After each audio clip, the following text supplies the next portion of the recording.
ജനാധിപത്യ വിശ്വാസികളെ, യോഗത്തിന്റെ ബഹുമാന്യനായ അധ്യക്ഷൻ, ഒപ്പം ജനങ്ങളുടെ വിശ്വാസം ആർജിച്ച് ഈ തെരഞ്ഞെടുപ്പിൽ ജയിച്ചുവെന്ന നാടിനെ, നാട്ടിലെ സകല മനുഷ്യരെയും പ്രതിനിധീകരിക്കാൻ ബാധ്യതപ്പെട്ട ജനപ്രതിനിധികളെ, നല്ലവരായ നാട്ടുകാരെ, സഹോദരന്മാരെ, സഹോദരിമാരെ, ബഹുമാന്യനായ എൻ്റെ സുഹൃത്തും സംഘടനാ രംഗത്ത് സഹപ്രവർത്തകനുമൊക്കെ ആയിരുന്ന പ്രിയപ്പെട്ട ഷുക്കൂറിനെ അനുസ്മരിക്കുന്ന ഒരു ചടങ്ങ് എന്ന നിലക്കാണ് നിർബന്ധമായി ഈ പരിപാടിയിൽ വരണമെന്ന് ആഗ്രഹിച്ചത്.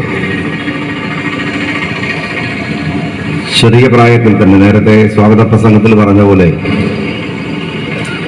MSFലെ വിദ്യാർത്ഥി രാഷ്ട്രീയ കാലഘട്ടം മുതൽ ആത്മബന്ധമുണ്ടായിരുന്ന ഒരാളാണ് ഷുക്കൂർ. തൻ്റെ സംഘടന പാഠവത്തേക്കാൾ കൂടുതൽ സംഘടനയോടുള്ള ഒരു ആത്മാർത്ഥമായ അഭിനിവേശം എല്ലാ കാലത്തും ഷുക്കൂർ ഏത് മേഖലയിൽ പോയാലും ഏത് നാട്ടിൽ പോയാലും അത് പ്രകടിപ്പിക്കുന്ന ഒരാളായിരുന്നു ഷുക്കൂർ. വളരെ പെട്ടെന്നാണ് ജീവിതത്തിൽ, അത് ഷുക്കൂറിന്റെ കാര്യത്തിൽ മാത്രമല്ല, നമ്മളുടെ എല്ലാവരുടെ കാര്യത്തിലും എവിടെയാണ്, എന്താണ്, എപ്പോഴാണ് സംഭവിക്കുക എന്ന് പ്രവചിക്കാൻ നമുക്ക് കഴിയില്ല. അങ്ങനെ ഒരു സന്നിഗ്ധമായ ഒരു ഘട്ടത്തിലാണ് ഷുക്കൂർ മാരകമായ രോഗത്തിന് അടിമയാണ് എന്നൊക്കെ ഞങ്ങളൊക്കെ പിന്നീട് അറിയുന്നത്. രോഗം വരലും പെട്ടെന്ന് തന്നെ അദ്ദേഹത്തിന്റെ ഈ ലോകം വെടിഞ്ഞുള്ള യാത്രയുമൊക്കെ ഒരേ സമയത്താണ് ഉണ്ടായത്. മരിക്കുന്നതിന്റെ ഏകദേശം ഒരു ദിവസങ്ങൾക്ക്, മാസങ്ങൾക്ക് മുമ്പ് ഞങ്ങൾ ചൂലൂരിലെ CH സെന്ററിൽ ഒരു റമദാൻ മാസത്തിൽ ഒരു നോമ്പ് തുറക്കാനുള്ള ഒരുമിച്ച് കൂടലാണ് അദ്ദേഹവുമായിട്ട് ഈ ഭൗതിക ലോകത്തിലെ അവസാനത്തെ ഒരു സംഗമമായിട്ടുണ്ടായിരുന്നത്. കുറെ നേരം ഞങ്ങൾ ഇരുന്ന്, ഞാനും TT ഇസ്മായിലും ഒക്കെ ഉണ്ടായിരുന്നു. ഒരുപാട് നേരം ഇരുന്ന് സംസാരിച്ച് കുറെ പഴയ കഥകളൊക്കെ പറഞ്ഞാണ് ഞങ്ങൾ അന്ന് പിരിയുന്നത്. അത് കഴിഞ്ഞ് അധികം നാളുകളൊന്നും ആവുന്നതിന് മുമ്പാണ് ഷുക്കൂർ നമ്മളെ വിട്ട് പിരിഞ്ഞു പോകുന്നത്. MSFകാരൻ എന്നുള്ള നിലക്ക് അദ്ദേഹം നിർവഹിച്ച ഉത്തരവാദിത്തങ്ങളെക്കാൾ കൂടുതൽ, ഞാൻ വീണ്ടും വീണ്ടും പറയുന്നു, അതിനേക്കാൾ വലുതായിരുന്നു അദ്ദേഹത്തിന് നമ്മളോടൊക്കെയുള്ള സംഘടനയുടെ പ്രവർത്തനങ്ങളിലൊക്കെ ഉണ്ടായിരുന്ന ആത്മാർത്ഥതയും ഇടപെടലുകളും എന്ന് നമുക്കൊക്കെ ഓർമ്മയുണ്ട്. അല്ലാഹു അദ്ദേഹത്തിന്റെ പരലോക ജീവിതം സുഖപ്രദമാക്കി കൊടുക്കുമാറാവട്ടെ എന്ന് ഞാൻ പ്രാർത്ഥിക്കുകയാണ്. ഒരുപക്ഷെ ഇവിടെ ഈ നാട്ടിലെ പ്രവർത്തകന്മാർ ഒരുപാട് കാലത്തെ ജനാധിപത്യപരമായ പോരാട്ടങ്ങളുടെ ഒടുവിലാണ് ഈ പഞ്ചായത്തിലെ ഭരണസാരഥ്യത്തിലേക്ക് UDFന്റെ ചുവടുവെപ്പ് ഉണ്ടാകുന്നത്. പഞ്ചായത്തുകൾ, ഈ ഒരു പഞ്ചായത്ത് രൂപീകൃതമായതിനു ശേഷമുള്ള ആദ്യത്തെ ജനാധിപത്യത്തിന്റെ വിജയമായിരുന്നു ഈ തെരഞ്ഞെടുപ്പിൽ സംഭവിച്ചത്. അത് കാണാൻ, അല്ലെങ്കിൽ അതിന്റെ സന്തോഷത്തിൽ പങ്കുചേരാൻ നിർഭാഗ്യവശാൽ നമ്മളുടെ കൂടെ ഷുക്കൂർ ഉണ്ടായിരുന്നില്ല, ഷുക്കൂറില്ല. എനിക്ക് തെരഞ്ഞെടുക്കപ്പെട്ട ജനപ്രതിനിധികളെ സ്വീകരിക്കുന്ന ഒരു ചടങ്ങ് കൂടി ആയതുകൊണ്ട് ഞാൻ അവരോട് പറയുകയാണ്,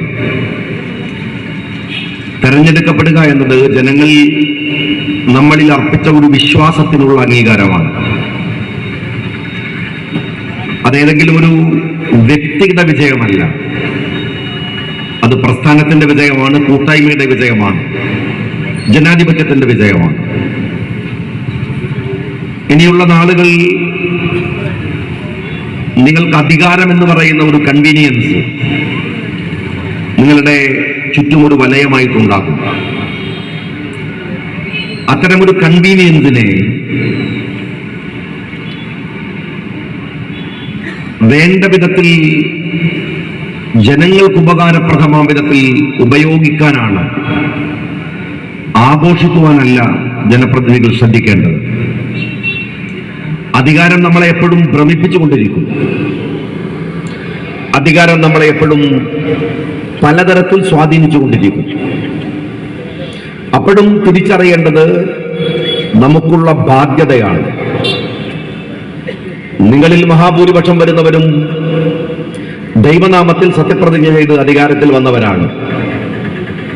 അതൊരു മുന്നണിയുടെ ഭാഗമായതുകൊണ്ടോ ഒരു പാർട്ടിയുടെ അംഗമായതുകൊണ്ടോ മാത്രമുള്ള ദൈവവചന പ്രഖ്യാപനമായിട്ട് അതിനെ കാണരുത്. അങ്ങനെ ചൊല്ലുകയും ചെയ്യേണ്ട കാര്യമില്ല. ചൊല്ലുന്നുണ്ടെങ്കിൽ അത് ആത്മാർത്ഥമായിട്ടായിരിക്കണം. ആത്മാർത്ഥതയുണ്ടെങ്കിൽ അതിനോട് നീതി പുലർത്തുകയും ചെയ്യണം. തെരഞ്ഞെടുപ്പിന്റെ സമയത്ത് വലിയ പോരാട്ടങ്ങൾ നടന്നിട്ടുണ്ടാകാം. നിങ്ങൾക്ക് എതിരാളികളായിട്ടുള്ള സ്ഥാനാർത്ഥികൾ വന്നിട്ടുണ്ടാകാം. ആക്ഷേപങ്ങൾ പരസ്പരം ചൊഴിഞ്ഞിട്ടുണ്ടാകാം. എല്ലാം തെരഞ്ഞെടുപ്പിലാണ്. ഒരു ജനാധിപത്യത്തിൽ എല്ലാവരെയും ജനമധ്യത്തിൽ കൊണ്ടുവന്ന് അവന്റെ തുറന്നു കാണിക്കപ്പെടുന്ന ഒരു സമയമാണ്. എല്ലാ ആധാരവും പരിശോധിക്കുന്ന സമയമാണ്. ചർച്ചകളൊക്കെ ഉണ്ടായിട്ടുണ്ടാകാം, തർക്കങ്ങൾ ഉണ്ടായിട്ടുണ്ടാകാം. പക്ഷെ മറന്നു പോകാതിരിക്കേണ്ടത് നിങ്ങൾ ചെയ്ത സത്യപ്രതിജ്ഞയാണ്. എല്ലാവരോടും തെരഞ്ഞെടുക്കപ്പെട്ട വാർഡിൽ, ഡിവിഷനിൽ, ഏരിയയിൽ, അവരവരുടെ കോൺസ്റ്റിറ്റ്യുവൻസിയിൽ എല്ലാവരോടും നീതിപൂർവകമായി പെരുമാറുക എന്നതാണ് നിങ്ങൾ സത്യം ചെയ്തത്. നാളെ നിങ്ങൾക്ക് വേണ്ടി പണിയെടുത്ത, വോട്ട് ചോദിച്ച ഒരു പ്രവർത്തകൻ നിങ്ങളുടെ മുമ്പിൽ ഒരു അന്യായവും പറഞ്ഞു വന്നാൽ, മറുഭാഗത്ത് നിൽക്കുന്നവൻ നിങ്ങളുടെ എതിരാളിയാണ്, അവന്റെ പക്കലാണ് ന്യായമെങ്കിൽ ഒരു മറയും കൂടാതെ നിങ്ങൾ ന്യായമുള്ളവന്റെ കൂടെ നിൽക്കേണ്ടവരാണ് എന്ന ബോധ്യത്തിന്റെ പേരാണ് ഐക്യ ജനാധിപത്യ മുന്നണി എന്നതും ഇന്ത്യൻ യൂണിയൻ മുസ്ലിം ലീഗ് എന്ന് പറയുന്നത്. വന്നിരിക്കുന്ന ആരുടെയും വ്യക്തിപരമായ നേട്ടം കൊണ്ടല്ല. നിങ്ങളുടെ പിതാമഹന്മാർ, നിങ്ങളുടെ കാരണവന്മാർ പഴയ കാലത്ത് ഇവിടെ പ്രവർത്തിച്ചു കാണിച്ചു കൊടുത്ത സത്യസന്ധതയുടെയും നേരായ വഴിയുടെയും ഒരു അംഗീകാരം കൂടിയായിട്ടാണ്. എത്രയോ വർഷമായി, 63 വർഷമായി നിരന്തരമായി സംസാരിച്ചു കൊണ്ടിരിക്കുന്നു ഇവിടെ ജനാധിപത്യപരമായി. അതിന് ജനങ്ങൾ കൊടുക്കുന്ന ഒരു അംഗീകാരമാണ് ഈ തെരഞ്ഞെടുപ്പിൽ ലഭ്യമായിട്ടുള്ളത്. അതുകൊണ്ട് കരുതലോടെ, സൂക്ഷ്മതയോടെ, ശ്രദ്ധയോടെ നിങ്ങളുടെ വോട്ട്, നിങ്ങളുടെ ഇനിയുള്ള തെരഞ്ഞെടുപ്പ് ജയിച്ചു വന്ന നിങ്ങളുടെ 5 വർഷക്കാലം വിനിയോഗിക്കണമെന്ന് ഞാൻ നിങ്ങളോട് സ്നേഹപൂർവ്വം പറയുകയാണ്. ഓരോ വാർഡുകളിലും ഓരോ പ്രദേശങ്ങളിലുമുള്ള പ്രശ്നങ്ങൾ വ്യത്യസ്തമാണ്. ഈ സ്വപ്നം ഗാന്ധിജിയുടെ സ്വപ്നമാണ്. നിങ്ങളുടെ ഈ കൂട്ടാളിടയിൽ, ഈ പഞ്ചായത്തിന്റെ ഒരു കൂട്ടായ്മ ചേർന്ന് നിങ്ങളൊരു അധികാരം ഇവിടെ സ്ഥാപിച്ചെടുത്തിരിക്കുന്നു. പഞ്ചായത്തിന്റെ ഭരണം, ഈ ജില്ലയുടെ ഭരണം, ഇത് ഗാന്ധിജിയുടെ സ്വപ്നമാണ്. ഞാൻ തെരഞ്ഞെടുപ്പിന്റെ സമയത്ത് എല്ലായിടത്തും പ്രസംഗിച്ചിട്ടുണ്ട്. 1947 ഓഗസ്റ്റ് 14 അർദ്ധരാത്രിയിൽ ഗാന്ധിജിയും പണ്ഡിറ്റ് ജവഹർലാൽ നെഹ്റുവും തമ്മിൽ സംസാരം നടക്കുന്നുണ്ട്. എങ്ങനെയാണ് ഈ രാജ്യത്തെ മുന്നോട്ട് കൊണ്ടുപോകേണ്ടത്? രാജ്യത്തിന്റെ കൃഷി, രാജ്യത്തിന്റെ എഡ്യൂക്കേഷൻ, രാജ്യത്തിന്റെ ഹെൽത്ത്, അങ്ങനെയെല്ലാം. നേരം വെളുക്കാൻ നേരത്താണ് സബർമതി ആശ്രമത്തിൽ നിന്ന് നെഹ്റു ഡൽഹിയിലേക്ക് പോകുന്നത്. പോകുമ്പോൾ ഗാന്ധിജിയോട് പറയുന്നുണ്ട്, ബാപ്പുജി നമുക്ക് നാളെ കാണാം. ചരിത്രം പഠിച്ചവർക്ക് അറിയാലോ, ഗാന്ധിജി പിറ്റേന്ന് ഡൽഹിയിൽ ഉണ്ടായിരുന്നില്ല. നബക്കാലിയ ഹിന്ദുക്കളും മുസ്ലിങ്ങളും തമ്മിൽ വലിയ കലാപം നടക്കുകയാണ്. ആ മനുഷ്യൻ, ആ ഫക്കീർ അവിടേക്ക് പോവുകയായിരുന്നു. പക്ഷെ പോകുന്നതിന് മുമ്പ് ഗാന്ധിജി നെഹ്റുവിന് എഴുതുന്ന ഒരു കത്തുണ്ട്, ചരിത്ര പ്രസിദ്ധമായ കത്ത്. അതിൽ ഗാന്ധിജി പറയുന്നുണ്ട് നെഹ്റുവിനോട് എഡ്യൂക്കേഷനെ കുറിച്ച്, വിദ്യാഭ്യാസം എന്ന് പറയുന്നത് ഒരു കേവല അക്ഷരജ്ഞാനമല്ലെന്ന്, അതിൽ മൗലികതയുണ്ടാകണമെന്ന്. അത് കഴിഞ്ഞ് ഗാന്ധിജി പറയുന്നുണ്ട്, എല്ലാ ഗ്രാമങ്ങളിലും മനുഷ്യർക്ക് ഏറ്റവും താഴെത്തട്ടിൽ, ഇതാ ഈ മലയുടെ ചുവട്ടിൽ പാർക്കുന്ന മനുഷ്യന്, നിലമ്പൂരിന്റെ ഉൾക്കാടുകളിൽ പാർക്കുന്ന മനുഷ്യന് ഡൽഹിയിൽ നിന്ന് നിങ്ങൾ എടുക്കുന്ന തീരുമാനത്തിന്റെ വിഹിതം പറ്റാൻ കഴിയുന്നില്ലെങ്കിൽ അതിന് ജനാധിപത്യം എന്ന് പറയില്ല എന്നാണ്. ഗ്രാമസ്വരാജ് എന്നത് ഗാന്ധിജിയുടെ സ്വപ്നമാണ്. ആ സ്വപ്നത്തിന്റെ ഒരു സാക്ഷാത്കാരത്തിന്റെ ഭാഗമായിട്ടാണ് കോൺഗ്രസ് രാജ്യത്ത് പഞ്ചായത്ത് രാജ് ബില്ല് കൊണ്ടുവരുന്നത്. കേരളത്തിൽ UDF CT അഹമ്മദ് അലി എന്ന മന്ത്രിയിലൂടെ ആ ബില്ല് കേരളത്തിൽ പാസാക്കി എടുക്കുന്നത്. എല്ലാം ശരിയാണ്. പക്ഷെ ഇപ്പോഴും അധികാരം നിങ്ങൾക്ക് എത്രമാത്രം ഉണ്ട് എന്നത് വലിയ ചർച്ചയാണ്. ഞാൻ തെരഞ്ഞെടുപ്പ് യോഗങ്ങളിലൊക്കെ സംസാരിക്കുമ്പോൾ പറഞ്ഞു, നിങ്ങളുടെ ഈ നാട്ടിൽ ഒരു കള്ള് ഷാപ്പ് വന്നാൽ, ചാരായ ഷാപ്പ് വന്നാൽ, ബീവറേജസ് കോർപ്പറേഷന്റെ ഔട്ട്ലെറ്റ് വന്നാൽ അത് വേണ്ടെന്ന് പറയാൻ ഇപ്പോഴും അധികാരം എന്നൊക്കെ നമ്മൾ പറഞ്ഞ് ഏറ്റെടുത്ത പഞ്ചായത്ത് പ്രസിഡന്റിനില്ല. ഉണ്ടായിരുന്നു UDFന്റെ കാലത്ത്. അത് തിരിച്ചെടുത്തു കൊണ്ടുപോവുകയും ഈ അബക്കാരികളുടെ മുഴുവൻ കച്ചവടവും തിരുവനന്തപുരം കേന്ദ്രീകൃതമാക്കുകയും ചെയ്യുന്നത് അഴിമതി വീരനായിട്ടുള്ള കേരളത്തിന്റെ മുഖ്യമന്ത്രി സഖാവ് പിണറായി വിജയനാണ്. ഞാൻ നിങ്ങളോട് ഒരു കാര്യം ഉറപ്പു പറയാം, 6 മാസം കഴിയുമ്പോൾ നഷ്ടപ്പെട്ടു പോയ പഞ്ചായത്തുകളുടെ അധികാരം മുഴുവൻ നിങ്ങളുടെ ഭരണസമിതിക്ക് തിരിച്ചു തരാൻ ഐക്യജനാധിപത്യ മുന്നണി കേരളത്തിന്റെ ഭരണസാരഥ്യത്തിൽ ഉണ്ടാകും എന്നത് വർത്തമാന കേരളത്തിന്റെ രാഷ്ട്രീയത്തിൽ ഉറപ്പാണ്. അതുകൊണ്ട് പഞ്ചായത്തുകളുടെ അധികാരം, ആ അധികാരത്തെ പൂർണ്ണാർത്ഥത്തിൽ ഗ്രാമസ്വരാജ് എന്ന ഗാന്ധിജിയുടെ സ്വപ്നത്തെ സാക്ഷാത്കരിക്കാനുള്ള നിരവധി ഇടപെടലുകൾ ഇവിടെ ഉണ്ടാവേണ്ടതാണ്. ഈ തെരഞ്ഞെടുപ്പ് ഒരുപാട് മെസ്സേജുകൾ കൊടുത്തിട്ടുണ്ട്. വലിയ മെസ്സേജുകൾ ഈ തെരഞ്ഞെടുപ്പിൽ ഉണ്ടായിട്ടുണ്ട്. അതിലേറ്റവും പ്രധാനപ്പെട്ട ഒന്ന്, നമ്മുടെ ഗ്രാമങ്ങളിലൊക്കെ നിരന്തരമായി പറഞ്ഞുകൊണ്ടിരിക്കുന്ന ഒരു വർത്തമാനം ഉണ്ടായിരുന്നു. ഒരു തെരഞ്ഞെടുപ്പ് മുറുകി വരുമ്പോൾ CPM-കാർ പ്രയോഗിക്കുന്ന തന്ത്രം ഇതാണ്. അതെന്താണ്? RSSനെ പ്രതിരോധിക്കാൻ. രാഷ്ട്രീയ പാർട്ടി വിട്ട് കോൺഗ്രസിൽ എന്താണ് BJP-യിലേക്ക് പോകുന്നത് കോൺഗ്രസുകാരാണ് എന്ന് പറയുന്ന ഒരു നരേഷൻ വളരെ സമർത്ഥമായി കേരളത്തിലെ ഇടതുപക്ഷ പ്രൊപ്പഗണ്ട ഉണ്ടാക്കി വെച്ചതാണ്. ഈ തെരഞ്ഞെടുപ്പിൽ അത് പൊളിഞ്ഞുപോയി എന്നതാണ് ഈ തെരഞ്ഞെടുപ്പിന്റെ ഏറ്റവും വലിയ പ്രത്യേകത. BJP-യിലേക്ക് പോകുന്നത്, BJP-ക്ക് രാഷ്ട്രീയ ബലമുണ്ടാക്കുന്നത്, BJP-ക്ക് രാഷ്ട്രീയമായ പിൻബലമുണ്ടാക്കുന്നത് ആരാണ് എന്ന് വളരെ കൃത്യമായി കേരളത്തിലെ ജനാധിപത്യ വിശ്വാസികൾക്ക് കൃത്യമായി മനസ്സിലായി. ഈ തെരഞ്ഞെടുപ്പ് പ്രഘോഷിക്കുന്ന ഒരു രാഷ്ട്രീയ സത്യം അതാണ്. അത് കേവലമായ കാര്യങ്ങളിൽ മാത്രമല്ല. നിങ്ങൾ വാർഡ് വിഭജനങ്ങൾ എടുത്തു നോക്കിയാൽ കോഴിക്കോട് കോർപ്പറേഷൻ മാത്രം നിങ്ങൾ പരിശോധിച്ചോളൂ. കോഴിക്കോട് കോർപ്പറേഷനിൽ വളരെ കരുതലോടെ BJP-ക്ക് കൊടുക്കാൻ കഴിയുന്ന വിധത്തിൽ വാർഡുകളെ പാകപ്പെടുത്തി. കോൺഗ്രസ് തോറ്റാലും BJP ജയിച്ചാലും കുഴപ്പമില്ല, കോൺഗ്രസ് ആണ് തോൽക്കേണ്ടത് എന്ന് പറയുന്ന വികലമായ ഒരു വീക്ഷണം കേരളത്തിലെ CPM-നുണ്ട്. അതിന് BJP-യുടെ ഒത്താശയുണ്ട്. അടുത്ത അസംബ്ലി തെരഞ്ഞെടുപ്പിലും കേരളത്തിൽ ഉണ്ടാകാൻ പോകുന്ന ഒരു ത്രെട്ട് അതാണ്. കോൺഗ്രസിന്റെ കയ്യിൽ നിന്ന് ഒരു സ്റ്റേറ്റിനെ മോചിപ്പിക്കുക എന്ന BJP തന്ത്രം ഇടതുപക്ഷത്തിന് അനുഗ്രഹമാക്കി മാറ്റിയെടുക്കാനുള്ള സഖാവ് പിണറായി വിജയൻ അടക്കമുള്ള ജോൺ ബ്രിട്ടാസിനെ പോലെ ഇതിന്റെ ഇടനിലക്കാരായി നിൽക്കുന്നവർ മുഴുവൻ ചെയ്യുന്ന ഒരു പണി അതാണ്. BJP-യുടെയും CPM-ന്റെയും ഇടയിൽ പാലമായി നിൽക്കുക. പ്രകടമായി പറയുന്ന കാര്യങ്ങൾ, കോഴിക്കോട് കോർപ്പറേഷനകത്ത് വന്നിട്ടുള്ള സീറ്റ് വിഭജനങ്ങൾ എടുത്തു പരിശോധിച്ചാൽ BJP-യുടെ എണ്ണം വർദ്ധിപ്പിക്കാൻ. ഇനി ഒരു കാര്യം ഞാൻ ചോദിക്കട്ടെ, നിങ്ങൾ കോഴിക്കോട് കോർപ്പറേഷൻ വിട്, BJP രാഷ്ട്രീയമായി വളർന്നു വരുന്ന ഇടങ്ങൾ നിങ്ങൾ ഈ തെരഞ്ഞെടുപ്പ് കഴിഞ്ഞപ്പോൾ പരിശോധിച്ചോ? എല്ലാവർക്കും പരിശോധിക്കാമല്ലോ, പഴയ പോലെ അല്ലല്ലോ. ദേശാഭിമാനിയുമായി വായിച്ച് ഉള്ള വിവരം കളഞ്ഞ് സമയം പോക്കേണ്ട കാര്യമില്ലല്ലോ. നിങ്ങൾ ഗൂഗിൾ എടുക്ക്, ഒന്ന് സെർച്ച് ചെയ്ത് നോക്ക്. ഒറ്റ മണ്ഡലം ഞാൻ പറയാം. കണ്ണൂർ ലോകസഭയിൽ, ഞാനൊരു കണ്ണൂരിൽ ജനപ്രതിനിധിയായിരുന്ന ഒരാൾ എന്ന നിലക്ക് ഞാൻ നിങ്ങളോട് പറയട്ടെ, കണ്ണൂർ മാത്രം എടുക്കാം. കണ്ണൂരിൽ BJP-ക്ക് ഏറ്റവും കൂടുതൽ വോട്ട് കിട്ടിയ മണ്ഡലം ഏതാണ് എന്ന് CPM-കാരാ വെറുതെ പറഞ്ഞു പോവുകയല്ല. നിങ്ങളുടെ കൈകളിലുള്ള ഗൂഗിളിൽ സെർച്ച് ചെയ്യുക. ഏറ്റവും കൂടുതൽ വോട്ട് വർദ്ധിപ്പിച്ചത് BJP കേരളത്തിന്റെ മുഖ്യമന്ത്രി ഭരിക്കുന്ന ധർമ്മടത്താണ്. അവിടെ വർദ്ധിപ്പിച്ച വോട്ട് 8104 നിങ്ങൾ മനസ്സിലാക്കണം.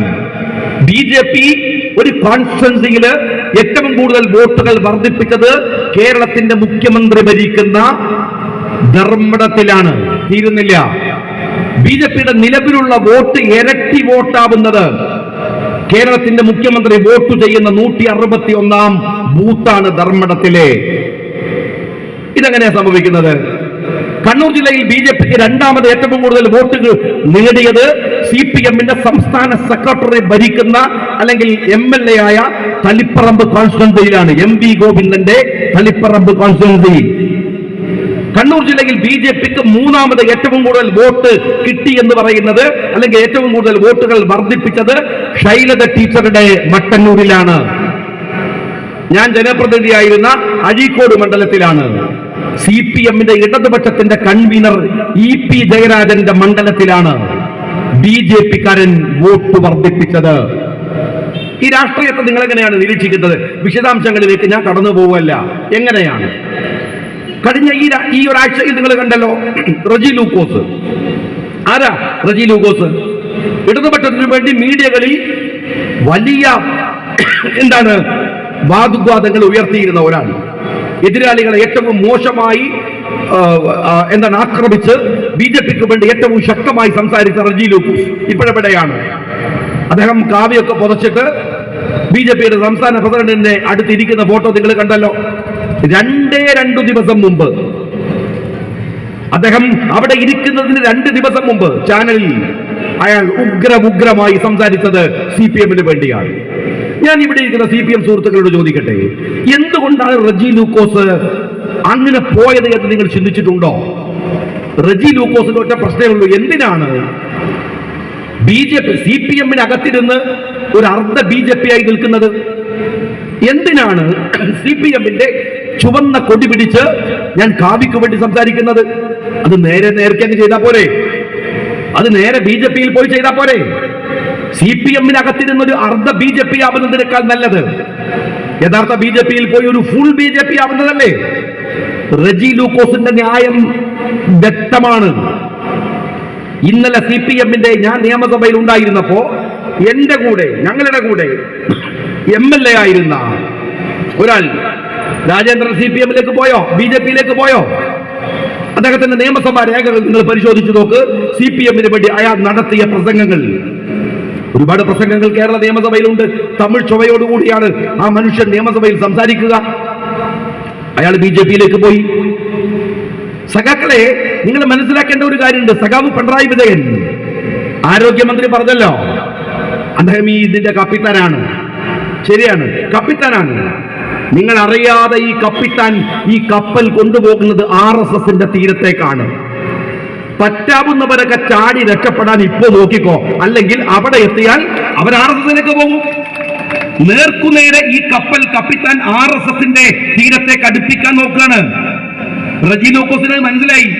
എന്തിനാ വെറുതെ നേരെ കളയുന്നത്? ഇവരെല്ലാം കൂടി പോയിട്ട് അപ്പൊ സ്ഥാനം കിട്ടാൻ സമയം വൈകും. അതുകൊണ്ട് നേരത്തെ പോയിട്ട് കിട്ടാവുന്ന സ്ഥാനം അടിച്ചു മാറ്റാന്നാണ് റജി ലൂക്കോസ് വിചാരിച്ചത്. എന്തായാലും പോക്ക് അങ്ങോട്ടാണ്. കുറച്ച് നേരത്തെ പോയാൽ കുറച്ചും കൂടെ കൂടുതൽ കിട്ടും. അതുകൊണ്ട് റജി ലൂക്കോസ് പോയി, അതുകൊണ്ട് മുൻ MLA പോയി. നിങ്ങൾ CPM എന്ന് പറയുന്ന ഒരു രാഷ്ട്രീയ പാർട്ടി, ഈ ന്യായീകരണ തൊഴിലാളികളായ സഖാക്കൾ നിങ്ങൾ ആലോചിച്ച് നോക്ക്. അവരുടെ മുൻപന്തിയിലല്ലേ റജി ലൂക്കോസ് ഉണ്ടായിരുന്നത്? ന്യായീകരണ തൊഴിലാളികളുടെ കാര്യം കഷ്ടമാണ് സത്യത്തില്. ന്യായീകരിച്ച പാവങ്ങൾ പെട്ടുകിടക്കുകയാണ്. കുറെ ന്യായീകരിക്കും, പിന്നെ അതിന്റെ ടോൺ ഇങ്ങനെ മാറും. കോൺഗ്രസിനെ ചീത്ത വിളിക്കും, ലീഗിനെ ചീത്ത വിളിക്കും. ചീത്ത പിടിച്ച് കുറച്ചു കഴിയുമ്പോൾ ടോൺ മാറും. പതുക്കെ അത് ബി.ജെ.പി അനുകൂലമാകും. പിന്നെ അതൊരു മുഴു ബി.ജെ.പി ആകും. ഞാൻ നിങ്ങളോട് പറയുന്നത്, അന്ധമായ രാഷ്ട്രീയ വിധേയത്വത്തിന്റെ പേരിൽ നിങ്ങൾ നഷ്ടപ്പെടുത്തിക്കൊണ്ടിരിക്കുന്നത് ഒരു രാജ്യത്ത് നാം സ്വീകരിക്കേണ്ട രാഷ്ട്രീയ സമീപനങ്ങളുടെ പ്രശ്നമാണ്. CPM-കാരോട് ഞാൻ ചോദിക്കട്ടെ, നിങ്ങൾ തോറ്റു, വലിയ തോൽവിയാണ്. ഇതൊരു നിസ്സാരമായ പ്രശ്നമല്ല, ചെറിയ കാര്യമല്ല. നിങ്ങൾക്ക് തോന്നുന്നത് പോലെ വാർഡുകൾ നിങ്ങൾ വിഭജിച്ചു. ഞങ്ങൾ എവിടെയൊക്കെ കേസിന് പോയി ആലോചിച്ച് നോക്കാം. നിങ്ങൾ കൊടുവള്ളി മുനിസിപ്പാലിറ്റിയിൽ ഞങ്ങൾ കേസ് കൊടുത്ത് സുപ്രീം കോടതിയിൽ, ഹൈക്കോടതിയിൽ കേസ് കിടക്കുകയാണ്. എന്തിന്? വാർഡ് വിഭജനത്തിൽ ഇത്രമാത്രം വലിയ അനോമലി അപകടകരമായി ഉണ്ടാക്കി എന്ന് പറഞ്ഞ് നാദാപുരം പഞ്ചായത്ത് നഷ്ടപ്പെടും എന്ന് ഞങ്ങൾക്ക് തോന്നിയ ഘട്ടമുണ്ടായി. കാരണം അത്രമേൽ അപകടകരമായിട്ടാണ് നാദാപുരത്തെ വാർഡ് വിഭജനം ഉണ്ടായിരുന്നത്. നിങ്ങളെ ഈ നാട്ടിലോ? എല്ലായിടത്തും കേരളത്തിൽ നിങ്ങൾ കീറി മുറിച്ചു വാർഡ് വിഭജനം നടത്തിയിട്ടാണ് ചരിത്രത്തിലെ ഏറ്റവും വലിയ തോൽവി CPM-കാരാ നിങ്ങൾക്കുണ്ടായത്. ഈ തിരക്കിനിടയിൽ അത് മറന്നു പോകരുത്. ഈ വിജയത്തിന് ഐക്യ ജനാധിപത്യ മുന്നണിയെ സംബന്ധിച്ചിടത്തോളം 100% വിജയത്തിന്റെ തിളക്കമുണ്ട്. ഇപ്പൊ കിട്ടിയതല്ല. കാരണം നിങ്ങൾ അത്രമേൽ വാർഡുകൾ വെട്ടിമുറിച്ച് സെക്രട്ടറിമാരിൽ അധികാര സ്വാധീനം ചെലുത്തി, അധികാരത്തിന്റെ കയ്യിലുണ്ടായിരുന്ന പണം വിനിയോഗിച്ച്, അതിനോടൊക്കെയാണ് ഞങ്ങൾ സമരം ചെയ്ത് ഈ വിജയം ഉണ്ടാക്കിയിരിക്കുന്നത്. മനസ്സിലായോ നിങ്ങൾ? ഇപ്പൊ ഈ പഞ്ചായത്തിൽ സമാസമമല്ലേ? യഥാർത്ഥത്തിൽ അതിന്റെ പേര് സമാസമമല്ല. രാഷ്ട്രീയമായി നിങ്ങളുടെ മുകളിൽ തന്നെയാണ് ഐക്യ ജനാധിപത്യ മുന്നണി. ഈ തെരഞ്ഞെടുപ്പില് നിങ്ങളുടെ 62, 63 കൊല്ലം ഭരിച്ചിട്ട് 10 കൊല്ലത്തിലെ കേരളത്തിലെ ഭരണത്തിന്റെ സ്വാധീനം ഉണ്ടായിട്ട് അധികാരത്തിലെ സകല ഉദ്യോഗസ്ഥന്മാരെയും വെച്ചിട്ട് തോന്നുന്ന പോലെ വാർഡുകൾ വിഭജിച്ചിട്ടുമാണ് ജനങ്ങൾ അതിനെയും മറികടന്ന് UDF തെരഞ്ഞെടുക്കുന്നത്, അല്ലേ? അങ്ങനെയെങ്കിൽ ആ വിജയത്തിന് വലിയ തിളക്കമുണ്ട്. ഇങ്ങനെ വലിയ ഒരു പരാജയം ഞാൻ ചോദിക്കട്ടെ, ഇത് CPM മനസ്സിലാക്കേണ്ടത് ഗ്രാമങ്ങളിൽ നിങ്ങളുടെ അടിസ്ഥാനം ചോരുകയാണ്. ഇത് ബംഗാളിൽ കണ്ടതിന് സമാനമാണ് സഖാക്കളെ. ഞാൻ തെരഞ്ഞെടുപ്പിന് മുമ്പും പറഞ്ഞു, ഈ കാഴ്ചകൾ ബംഗാളിൽ ഞാൻ നേരിട്ട് കണ്ടിട്ടുണ്ട്. നെല്ലി ഗ്രാമത്തിലൂടെ യാത്ര ചെയ്യുമ്പോ, ഓൾഡ് കൽക്കത്തയുടെ തെരുവുകളിൽ യാത്ര ചെയ്യുമ്പോ ഞാൻ CPM-കാരെ, നിങ്ങളെക്കാൾ വലിയ CPM-കാരെ, ഇവിടെയുള്ള CPM-നെ പോലെയല്ല, ഞങ്ങൾ യാത്ര പോകുമ്പോ ഞങ്ങളുടെ കൂടെ മുസ്ലിം ലീഗിന്റെ ഓൾ ഇന്ത്യ പ്രസിഡന്റ് ആയിരുന്ന GM ബനാത്മാല സാഹിബ് ഉണ്ട്. MP ആണ്. അന്ന് കേന്ദ്രത്തിൽ ഉന്നത സ്ഥാനികനാണ് ബഹുമാന്യനായ AK ആന്റണി. അദ്ദേഹം തന്ന മിലിറ്ററിയുടെ സഹായത്തോടെയാണ് ഞങ്ങൾ നടക്കുന്നത്. ഞങ്ങൾ പോകുമ്പോ ബാരിക്കേഡ് വെച്ച് ഞങ്ങൾ പറഞ്ഞു അദ്ദേഹം MP ആണ്.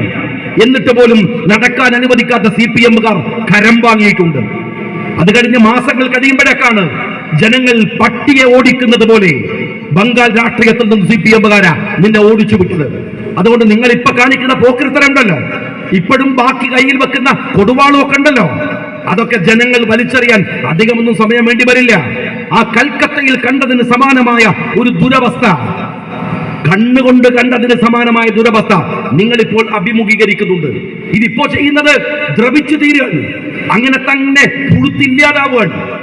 അങ്ങനെ ഇല്ലാതാവുകയാണ്. ആ സ്ട്രക്ചർ അങ്ങനെ നിൽക്കുന്നു.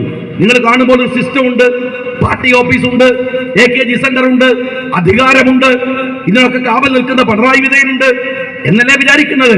അതിനിടെ കൂടെ അല്ലേ റജി ലൂക്കോസ് ഇറങ്ങിപ്പോയത്? അതിനിടയിലൂടെയല്ലേ 8000 വോട്ട് മുഖ്യമന്ത്രിയുടെ മണ്ഡലത്തിൽ BJP കൊണ്ടുപോയത്? അധികമായി അതിനിടയിലൂടെയല്ലേ നിങ്ങളുടെ മുൻ MLA ഇറങ്ങിപ്പോയത്? ഓരോരുത്തന്മാര് തടിയെടുത്ത് പോകുന്നത് ഇതിനിടയിലാണ്, ജീർണിക്കുകയാണ്. ഞാൻ പറയുന്നത് ഇനിയും സമയം വൈകിയിട്ടില്ല. CPM-കാരാ, ഈ തോൽവിയെങ്കിലും നിങ്ങൾ പഠിക്കാനെടുക്കും. നിങ്ങൾ വെറുതെ കണക്ക് വെച്ച് ന്യായീകരിച്ചിട്ടൊന്നും കാര്യമില്ല. സന്ദേശത്തിൽ വരണ മാതിരി തോറ്റു, അതന്നെയാണ് യാഥാർത്ഥ്യം. കാരണം നമുക്ക് പിന്നെ എണ്ണിയപ്പം വോട്ട് കുറവായിരുന്നു സഖാവേ. നിങ്ങൾ എത്ര പറഞ്ഞിട്ടും കാര്യമില്ല. എണ്ണിയപ്പം നിങ്ങൾക്ക് കേരളത്തിൽ മൊത്തം വോട്ട് കുറവ് തന്നെയാണ്. തോറ്റു, ഒന്ന് സമ്മതിക്ക്. നിങ്ങൾ ഇങ്ങനെ പറഞ്ഞ് ആരാ തോറ്റെന്ന് വരെ മനസ്സിലാവാത്ത കൺഫ്യൂഷൻ സഖാക്കൾക്ക് ഉണ്ടാക്കിയിട്ട് കാര്യമില്ലല്ലോ. റിയാലിറ്റി നിങ്ങൾ തോറ്റതല്ലേ, നിങ്ങളുടെ കോട്ടകളിൽ തോറ്റതല്ലേ. ഞാൻ ചോദിക്കുന്നത്, തോറ്റിട്ടുണ്ടെങ്കിൽ നിങ്ങൾ പറ, ഇനിയെങ്കിലും ഒന്ന് പഠിക്ക്.